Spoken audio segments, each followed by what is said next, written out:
Les jeudis de l'économie Radio Rythme Bleu, c'est la haute saison pour les croisiéristes, mais quelles sont les retombées économiques, notamment pour les artisans et commerçants de la gare maritime à Nouméa? Quelles sont les évolutions à venir? Nous allons en parler avec les trois invités qui sont avec nous sur ce plateau cette semaine. Frédéric Prantou, qui est chargé de projet à la Chambre de commerce et d'industrie, Jennifer Sigaud, qui est élue à la Chambre de commerce et d'industrie, et Baptiste Faure, le secrétaire général de la Chambre de métier et de l'artisanat. Bonjour à tous les trois.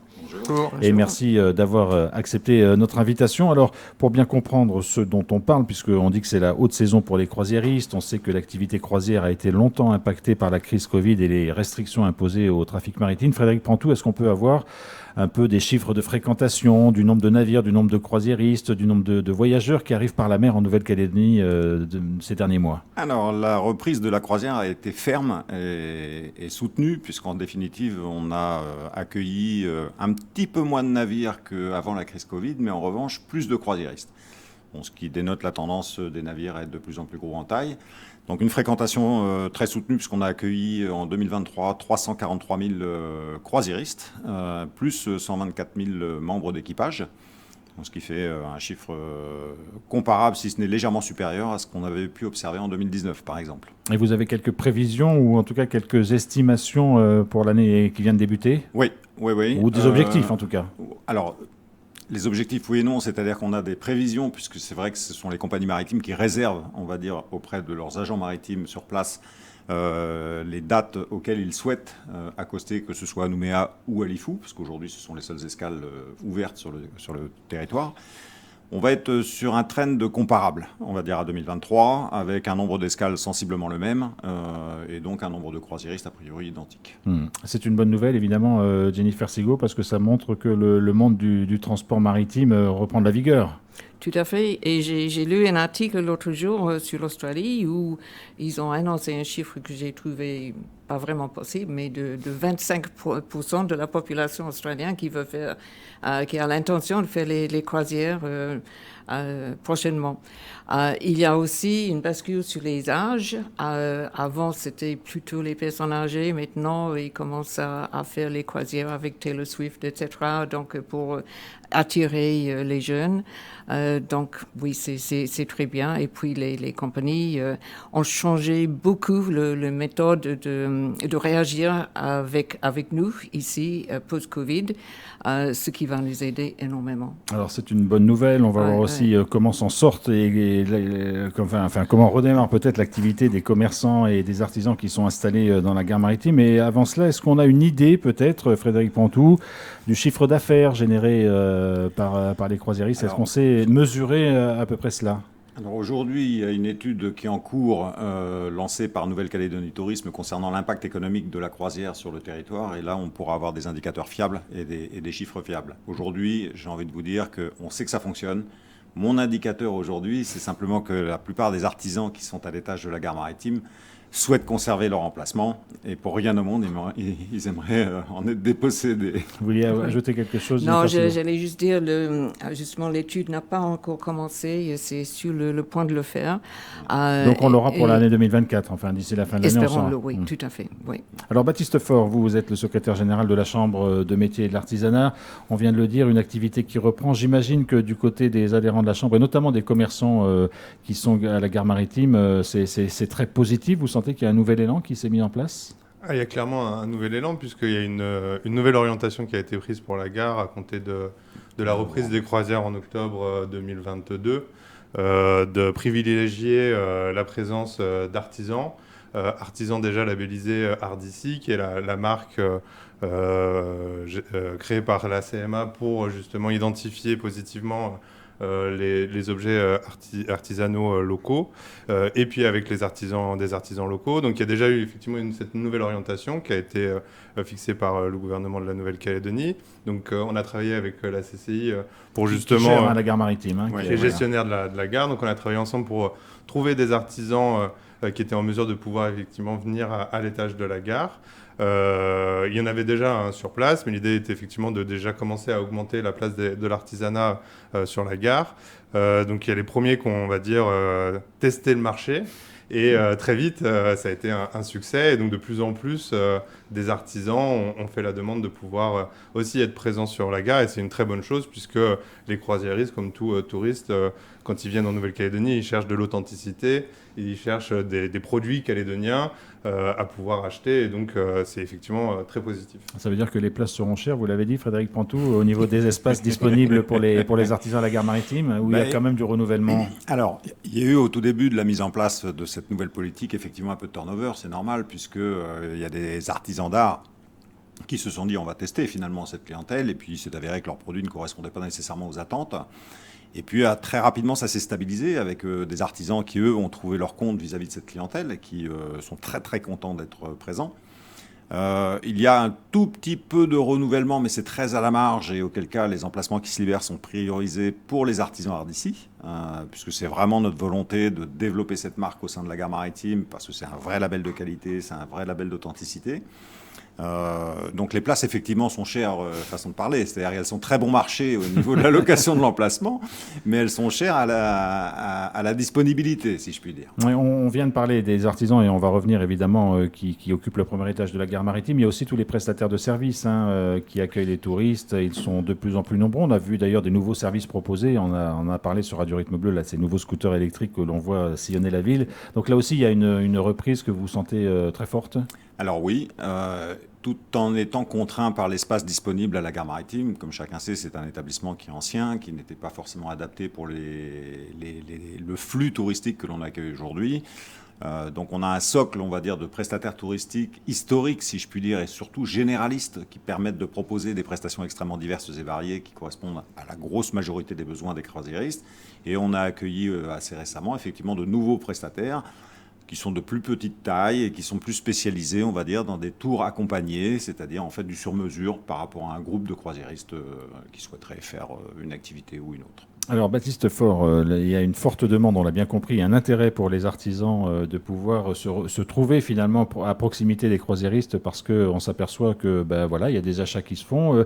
Est-ce que vous accompagnez, vous, Chambre de métier de l'artisanat, ces artisans? Comment vous faites? Est-ce qu'il y a une sélection? Est-ce que vous êtes vigilant à ce que les produits soient variés? Enfin, est-ce qu'il y a des arbitrages même qui sont rendus, ou finalement est-ce que vous laissez les choses se faire le plus naturellement possible?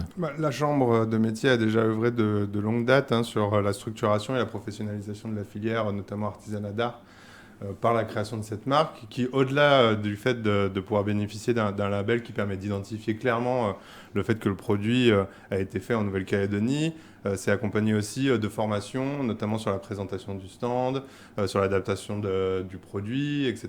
Donc ça faisait de longue date effectivement qu'on travaille sur la professionnalisation de ce secteur. Et puis derrière, effectivement aussi sur la partie croisière en tant que telle, ça a été aussi de mobiliser nos artisans, leur faire comprendre qu'effectivement le croisière, c'est pas juste un marché pour les prestataires touristiques, touristiques de voyage et autres, mais il y a aussi un marché à prendre pour nos artisans, et qu'il faut aussi sans doute aussi comprendre la nécessité d'adapter l'offre à la clientèle croisiériste, qui n'est pas forcément la même qu'on peut retrouver dans les marchés qu'on peut faire d'artisanat d'art à la maison des artisans ou autre. Donc il y a cet accompagnement qui a été fait. Ça a finalement pas pris tant de temps que ça pour se rendre compte qu'effectivement les artisans ont vite su saisir cette opportunité-là.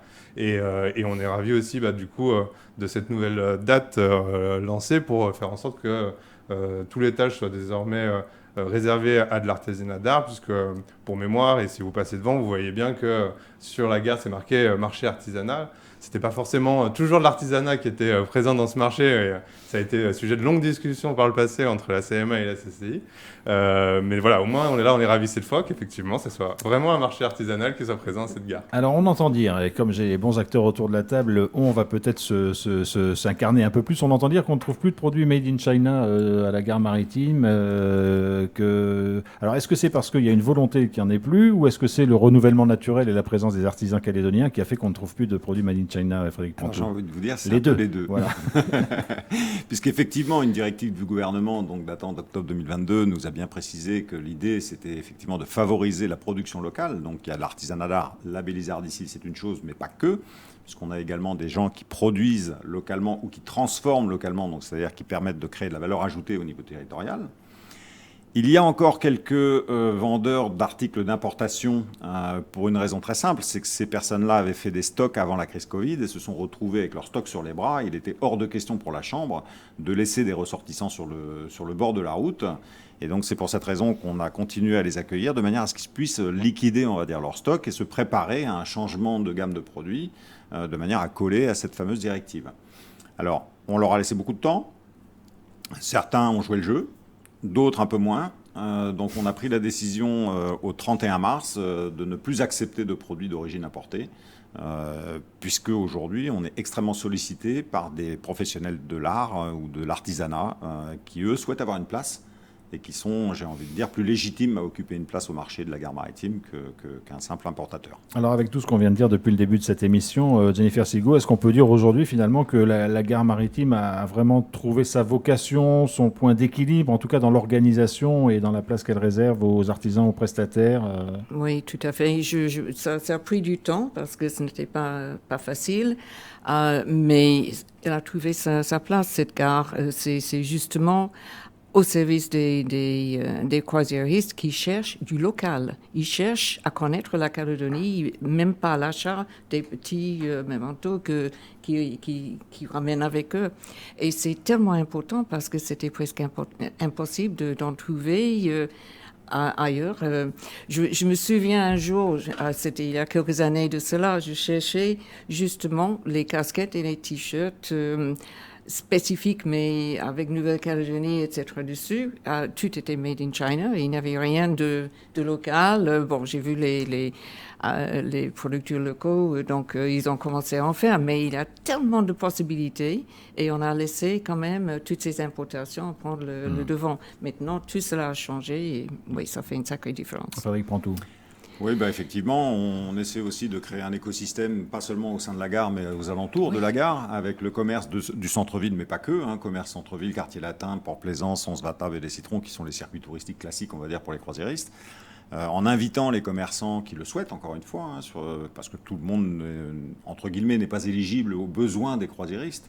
Mais pour ceux qui proposent des produits qui peuvent correspondre à cette clientèle, c'est de les mettre en avant, de les mettre en valeur. Donc on a créé une page Facebook à la gare maritime qui permet aux commerçants de s'informer de l'arrivée des navires, de leur provenance, du nombre de passagers, de manière à adapter leurs effectifs, à adapter leurs offres pour pouvoir accueillir correctement cette clientèle de croisiéristes.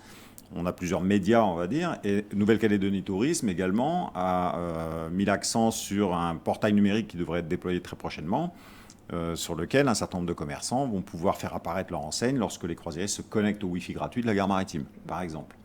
Voilà. Et aussi à préciser qu'au sein de la gare, un effort est particulièrement fait sur la promotion du territoire.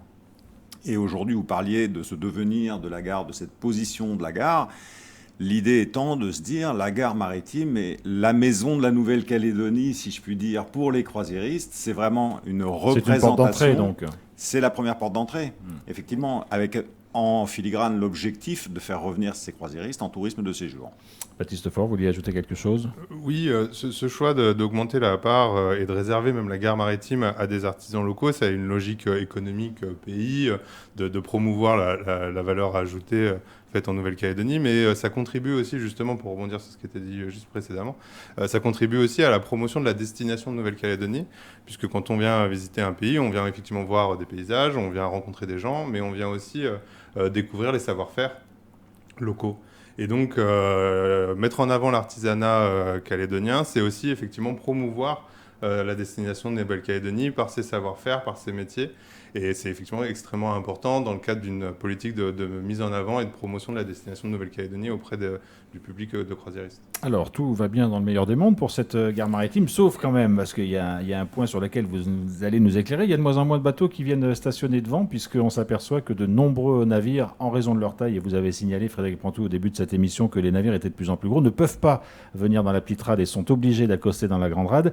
Est-ce que ça vous pose des problèmes ? Est-ce que vous allez réfléchir et vous organiser avec cette donne ? Oui, effectivement, ça fait longtemps qu'on le sait, qu'on connaît les évolutions, je dirais, de la croisière, des tendances mondiales, même au niveau de la croisière. Et donc, l'idée, c'est de pouvoir répondre à des nouveaux défis qui vont se présenter très prochainement, des bateaux de plus en plus gros, des bateaux de plus en plus attractifs, c'est-à-dire que la destination devient le bateau. et non plus le lieu où il accoste. Oui, parce qu'on sait que les touristes, finalement, consomment tout à bord, hein. Beaucoup de choses à bord. Voilà.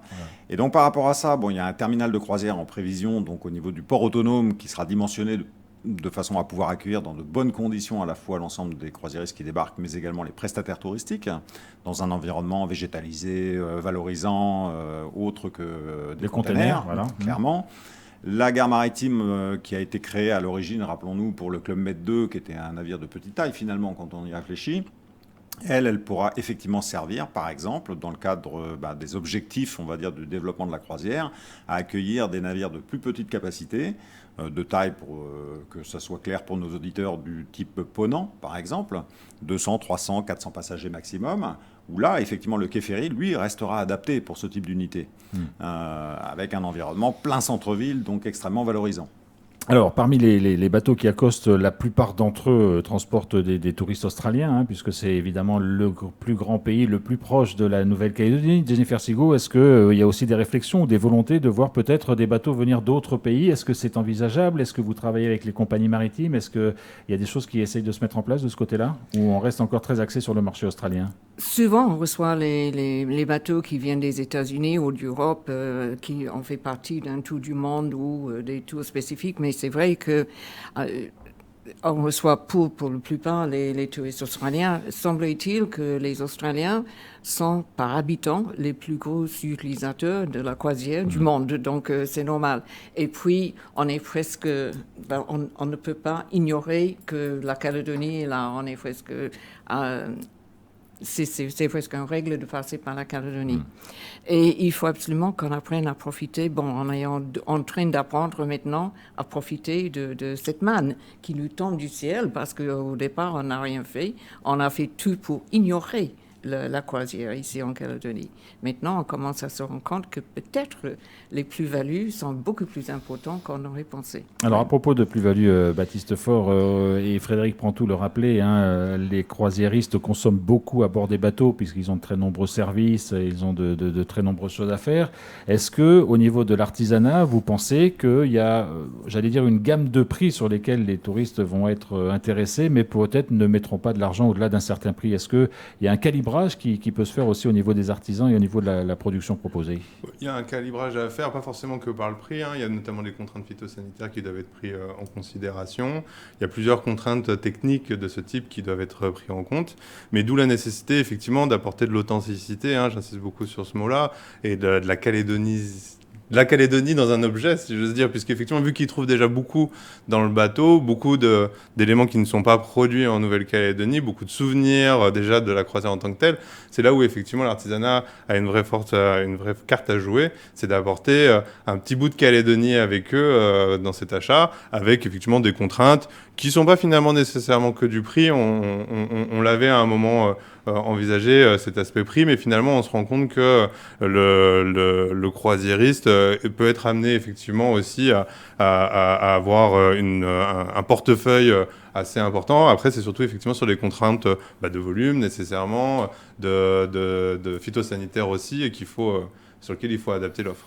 Alors, je le disais au tout début de cette émission aussi, c'est ce qu'on appelle la haute saison pour les croisiéristes, c'est-à-dire que là, il y a des touchés vraiment très très fréquents en Nouvelle-Calédonie. Est-ce que on pourrait arriver à lisser peut-être un peu plus la saison? Est-ce que vous pensez, parce que là, il y a vraiment des mois qui sont très très chargés, d'autres peut-être où la gare maritime tourne moins parce qu'il y a moins de bateaux qui arrivent. Est-ce qu'on pourrait envisager un lissage? Est-ce qu'il peut se faire naturellement, Frédéric Prantou? Alors, il y a plusieurs paramètres dont il faut tenir compte, et notamment le paramètre météo déjà, pour commencer, puisque effectivement, pendant la saison cyclonique, effectivement, la croisière c'est un petit peu ralenti, c'est normal.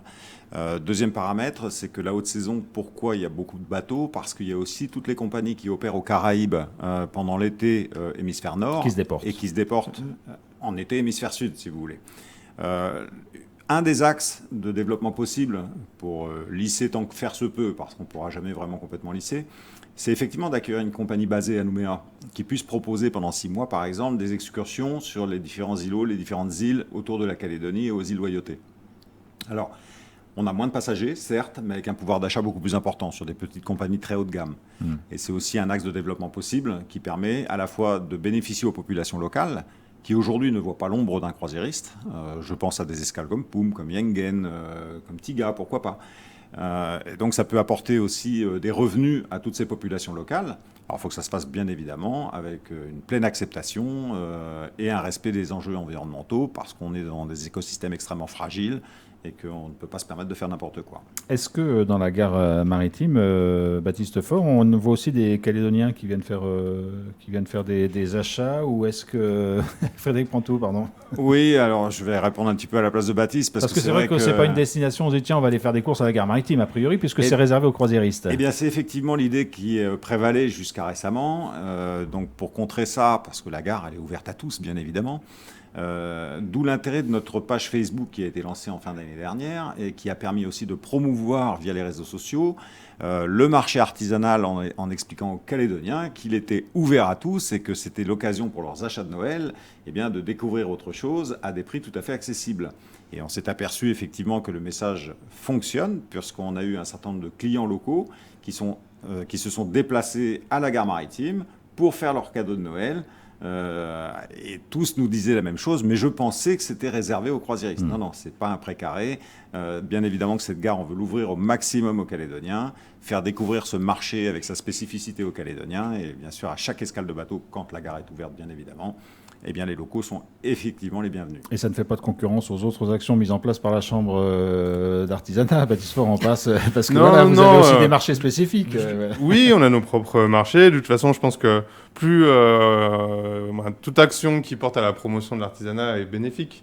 Donc voilà, le marché, la gare maritime fait partie maintenant d'un point effectivement de vente d'artisanat, et c'est très bien, avec sa spécificité que la gare n'est ouverte que quand il y a un toucher, par contre.